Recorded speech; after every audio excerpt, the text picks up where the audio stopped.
We've reached a quorum, so we'll begin. Participants will probably continue to connect in on the web and on the phone over the next few minutes. But since we have a lot of material to cover, and so that we can let you folks get back to the good work you are doing in the healthcare community, we'll go ahead and get started. Good afternoon. Welcome to Parkinson's Update, a web-based training presented by Health Tech DL and the statewide AHEC Program Office. We're glad that you could join us today. I'm the moderator, Teresa Rachels. I'm going to give a quick overview of Health Tech DL and also walk through some housekeeping rules. Then I will turn it over to our feature presenter, Dr. John Morgan, whom I will introduce in a moment. We are presenting today from Augusta at the statewide AHEC Program Office. Health Tech DL is a collaboration of 10 organizations: Healthcare Georgia Foundation, Georgia's 6 area health education centers, and the Program Office, a technology partner, TechBridge, and a communications and marketing partner, Avatar Communications. This collaborative will provide 40 formal capacity building programs provided by nonprofit health organizations statewide. In addition, the AHEC network will utilize Health Tech DL to support their mission and ongoing efforts with the healthcare workforce. For more information on upcoming presentations, please go to www.healthtechdl.org. A few brief housekeeping items. If you're having trouble with the seminar software, check to see if Flash Player is enabled and if you have any pop-up blockers disabled. If you can connect to the seminar and the audio portion but get kicked off at any time, just reconnect using the instructions that were provided in your email invitation. Background noise is a big problem on these types of conferences, so please use your mute button on your phone to make sure that the rest of the audience cannot hear any sirens or conversations or cell phone ringers in the background. If you don't have a mute button, you can mute your phone by pressing *6. To unmute, press *6 again. If you have any technical issues, please contact tech support at 404-969-0387 or email support@healthtechdl.org. This activity has been planned and implemented in accordance with the essential areas and policies of the Accreditation Council for Continuing Medical Education through the joint sponsorship of the Medical College of Georgia School of Medicine and the Georgia Statewide AHEC. The Medical College School of Medicine is accredited by the ACCME to provide continuing medical education for physicians. The Medical College of Georgia School of Medicine designates this educational activity for a maximum of 1.00 AMA PRA Category 1 credits. Physicians should only claim credit to commensurate with the extent of their participation in the activity. With that, I will now go ahead and introduce our featured speaker. John Morgan, MD, is Assistant Professor of Neurology at the Medical College of Georgia. He is board certified in neurology and chairs the Movement Disorders Program at MCG, which is a National Parkinson Foundation Center of Excellence. Dr. Morgan. Thanks, Teresa. Glad everyone could join us today, and hope to give you an update on Parkinson's disease as it relates to 2009 and hopefully help you in your practice with these patients. I want to mention a few disclosures initially that did not make it on the slide set. I have received speaking honoraria, grants, and or consulting fees from numerous entities that could possibly influence this talk. However, I've tried to make it as objective as possible. Those include NIH, the Parkinson Study Group, GlaxoSmithKline, Boehringer Ingelheim, and Teva. I'd like to move forward.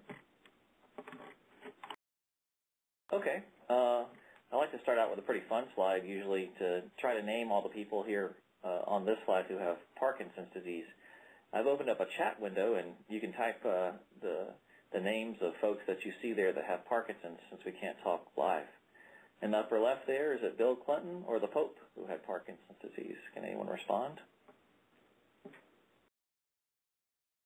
Yep, the Pope. Yeah, he had it many years, actually.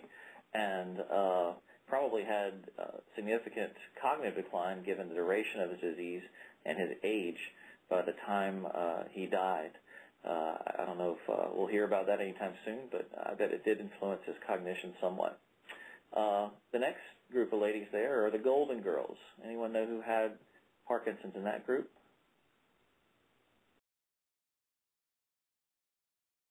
Estelle Getty, actually, she was, I think, the youngest Golden Girl, but made to look the oldest, Ma, up there in the left-hand side. She had Parkinson's disease for years, had dementia associated with Parkinson's disease, and I believe she died recently as well.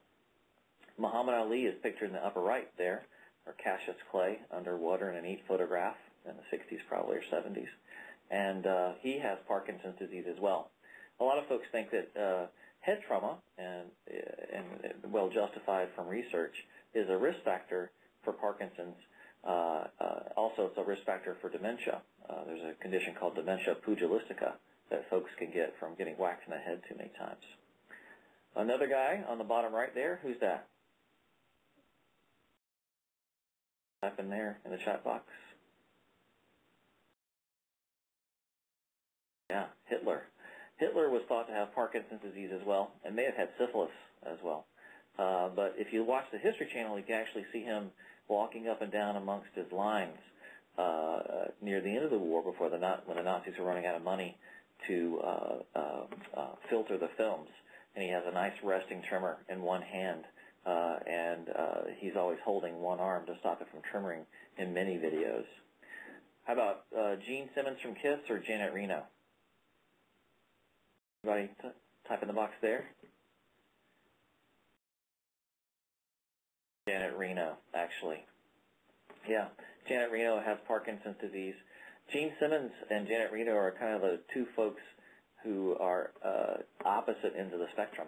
Janet Reno is the stand-up gal that did all the right things, and she's the kind of typical gal or guy that gets Parkinson's, the salt-of-the-earth kind of folks.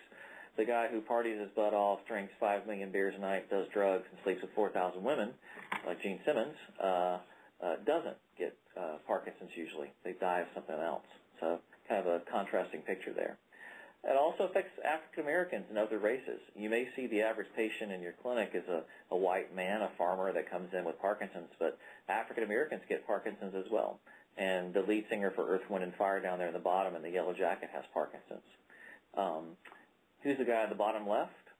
Anybody know? Type it in the chat box. Michael J. Fox.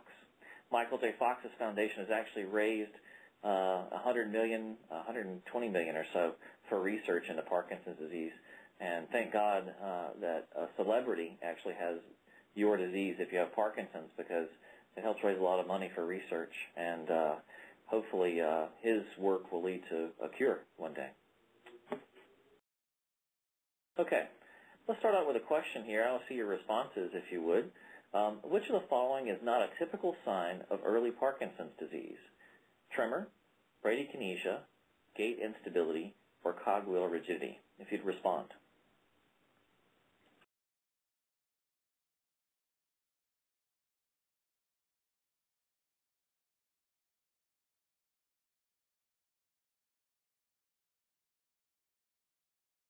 Okay, time's up. Let's look at our responses. Cogwheel rigidity, one response. Boy, we're not getting much action on the response end here. But actually, no. Cogwheel rigidity, tremor, and bradykinesia, or the slow movement, are very typical of early Parkinson's disease. But gait instability is not.